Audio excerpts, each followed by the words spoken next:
So guys, are you guys having trouble in activating Huawei licenses on Huawei devices? So in 2023, AI or a ChatGPT is here for you guys. You can take help. With the help of artificial intelligence, you can find anything, how you can do it. So let's go to a screen. So let me show you. So here it is. You can see this is the ChatGPT. So you can ask any question with a ChatGPT. How you can activate licenses in Huawei devices. So let's see what they will gonna answer. So let's see which command we can use it. First, you need to access your router via telnet or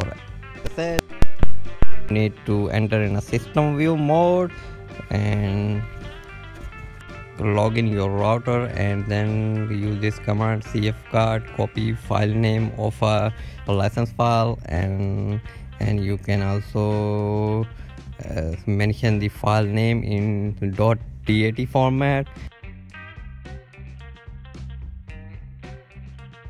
To verify licenses, you need to check this command, display licenses.